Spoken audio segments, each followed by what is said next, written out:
It's the grand reveal in Chula Vista. This was a 2-day project with 5 crew members, and we are absolutely over the moon excited with how this turned out. This installation of succulents went in 4 or 5 years ago, and I haven't been here to do a major kind of tidy up, renovation, reset, replant, re-rock in years. So we are just so excited. Please refer back to our initial walkthrough video to see all the befores on this project. But one of the challenges that we had was this hedge that belongs to the neighbors, and the plants that we had planted in front of it were just completely and utterly lost. So we went and pulled in 2 more honey quartz boulders, and we restaged plants after we staged the boulders. And effectively what that does, those boulders kind of give the eye someplace to rest, and we don't see the hedge so much now. So good solution. Many of you were asking in a photo that Hannah posted on my Instagram story at Laura Loves Succulents, what is this beautiful thing? This is an Aloe Platillos hybrid from Waterwise Botanicals. This was put in as a baby, a skinny little baby, when I did the replant the first time, so probably 4 or 5 years ago. And look how fabulous it looks. You can't tell in the video, but it's sitting on a pretty significant mound, and it is absolutely thriving in this semi-coastal environment. So many of the plants in this garden have matured.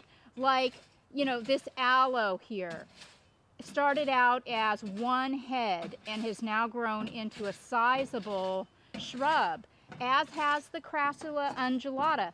This plant, I tell you, if you're looking for a hedge, here's your plant. You can kind of see how it matures.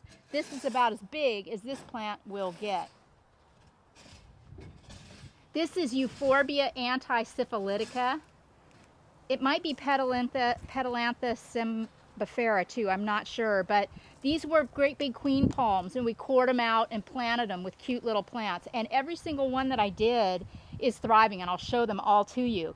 This is Kalanchoe bracteus. This is a cousin to Orgealis. I often talk about the blue version, but you don't get to see it that much because I don't see it that much to buy it and use it. You can see how well it's doing under the shade of this pygmy palm. This is a Nandina, or heavenly bamboo. This was something we left over that the client had in the garden. She likes them. I've taken like 5 or 6 of them out, but you know, I had to leave a few. Better to ask forgiveness rather than permission, right? Here we have some giant Aloe cameronii and a Pachypodium lemmerii. This Pachypodium lemmerii hasn't done much here. It's been here for a really long time, and it just kind of sits here and pouts. But you know what? I'm gonna just let her ride and see if she doesn't figure it out here at some point. We're super excited this time around too. Okay, all right, yeah, maybe we wait. We have Viv and Lauren over here moving rock. This is Palm Springs Gold 3/4 inch. It was so exciting to have Viv on this install because she's been maintaining this property for me for years and recently injured her shoulder. So she's just kind of rehabbing, and yeah, I know, moving rock, crazy, but we're just thrilled she's here. And when you saw the video the first go around when we did the walkthrough, you will remember that this Hesperella was much bigger. We just divided it, broke it up into pieces, and moved the pieces around the yard. It was just eating this gorgeous boulder. The Dracaena Draco we didn't do anything with. We did top dress with some fresh rock. We got a total of a ½ yard of the Palm Springs Gold, and we just got 5 bags of the Burgundy Lava to tighten up all the ribbon work. It looks, seriously guys, it looks like a brand new installation, but with much more expensive plants, because this, I mean, these plants now would be 24-inch specimens, most of them, so it's just absolutely phenomenal. What did we do? Oh yeah, the Dazzlerian Wheelerii that I said, oh, it bloomed out, it's gonna die. As I was saying it, I knew I was wrong. It's not a monocarpic plant. So, but it was too big for the space. So we moved it down on the slope behind the deck and opened this up. We just broke up an aloe vera. I'll show you where the mom is over on the other side, but those are her babies. And then we moved the agave creme de menthe from over on by the sidewalk where it was just too large. This big Bertha cactus also got moved. This was hidden from view, and just owning that corner right there. Happy, happy, happy plant. This middle section, what we did was we dug up the Mediopicta alba and removed the pups and reset it because I don't want a bunch of pups. And I didn't do anything with the sticks on fire this time. But we are maintaining this, you know, anytime this thing gets to be about chest level, it's time to dig it out, cut it up, and reset it so it doesn't get big, big, big. Here's another beautiful Hesper aloe in full bloom. Check out these Cameronii, turning very, very red. And this blue flame, agave blue flame, we got it turned. Remember, it was facing this way, so we got her turned so she's facing the street. We've got a Bracarnia recurvata, Kalanchoe orgialis. Here's another one of the tree stump planters that we've got a little pharaoh cactus in. And we've got a Synodenium grantii that's starting to leaf out for the season. This bed we completely reinvented. There was a great big one of those heavenly bamboo, those nandinas here, the messy plants. We moved one of the moonstones or moon glow that was over by the sidewalk over into this spot. And here's that mom of an aloe vera that I was telling you about. You know, aloe vera is a very, very common plant, but as a specimen, I think it's absolutely stunning. This is the, you know, kind of dappled sun, perfect, just absolutely perfect microclimate for succulents. We have everything going in here from euphorbias to aloes, platillos. Check out the tree stump planter with the snowflake euphorbia in it. You know, we've even got some non-succulents like this asparagus fern that the client just loves, but it lends some softness to the area, and it's really quite pretty against the rock. Don't hate that at all. We had a lot of Sansevieria in here that was very run-amucky, so we just moved it into one clump, and then we replanted the rest of them against this wall over here. We showed you Hannah's tapestry in the planter that we did as a tip of the day yesterday. You'll also notice that Hannah added some rubble here. We pulled the rubble out of the area where the bamboo is in the back and just repurposed it into fresh ribbons out here. This is another succulent compatible called cordyline. This is a really tough plant. It's super happy here in the semi-shade. I love the eggplant color. Does not require too much in the way of water or care. And it's a good one if you're looking for additional compatibles.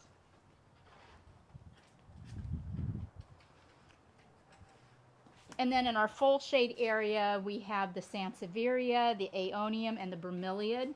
This gets, you know, zero sun, but lots of good bright light. And, you know, we have the gorgeous Lactea here. And this area, we took a couple of those Nandinas out. And all I did... What did I do in here? I just planted that little cactus right there. That's it. We just took stuff out and then we re-rocked, and I just feel like this is exquisite. Remember, the 3 R's of design are rock, repetition, and restraint. So sometimes less is more. Not often, but sometimes. So the only thing that I changed in this area here, other than taking out that shrub, was I added a euphorbia. I think this is either a Bogeri. I think it's a Bogeri, but this was hidden over in the side garden, completely lost. And I mean, it just fills this little corner up so beautifully. Greg did come over and check all of the irrigation in this garden and cranked it up a little bit. I can tell from how the Bracteus haven't really leafed out yet that we might need a skosh more water going in this garden. So the plan back here was to limb up the black bamboo so that you could see the beautiful canes, to take out the busyness that was below it that we couldn't maintain because of all the leaf drop from the bamboo. So what we did is we pulled all of the rubble that was in here and repurposed it in other areas of the garden, and we put some Palm Springs gold down kind of on top of what was here already, just to freshen up the look.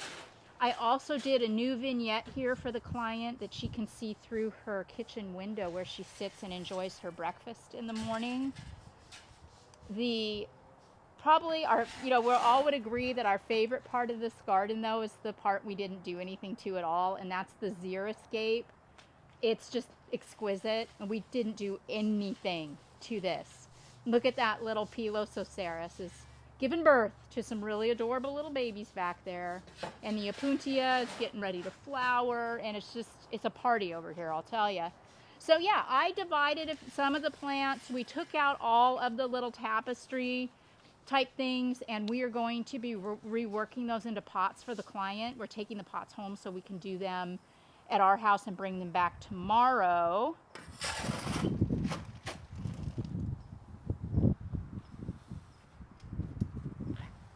But yeah, the overall look is just a lot cleaner and a lot more intentional.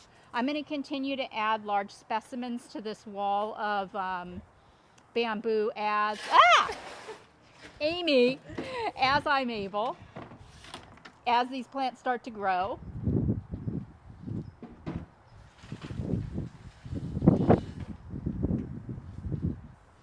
Then over here,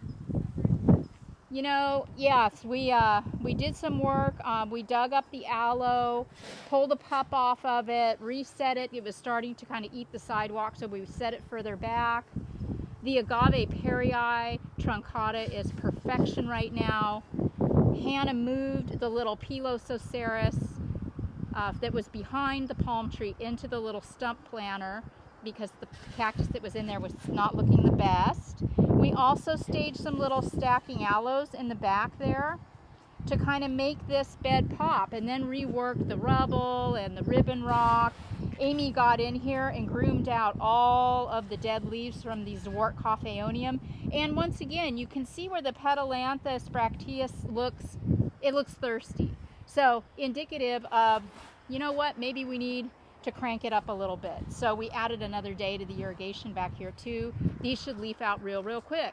You all went crazy over the crested Fred Ives. This bed, we didn't really need to do much with it all except just tighten up the rock a little bit. The plants, still look spectacular. I think Hannah did move the Tabulariforme aeonium, set that back a little bit because it was infringing on the sidewalk as well. But yeah, that's it. Oh my gosh, I haven't worked this hard in a minute. I'm so tired, but it was such a great feeling to be back. Now, as I mentioned to you, we are going to be slowly doing some maintenances close to home with small crews, practicing social distancing, just applying all the precautions necessary. I am not falling in that pool today. But yeah, so we will be headed up to our property in Northern California after Mother's Day, but I will be doing some posting and connecting from there too, so we don't lose touch. Thank you guys so much. Tomorrow I will be at Waterwise pulling plants for a virtual client who's putting in a courtyard garden in Las Vegas, so that'll be a blast. And that's about all I got. So for Laura Eubanks and Team DFS, this has been the grand reveal at the Jacobs and your succulent tip of the day. Stay safe, everybody.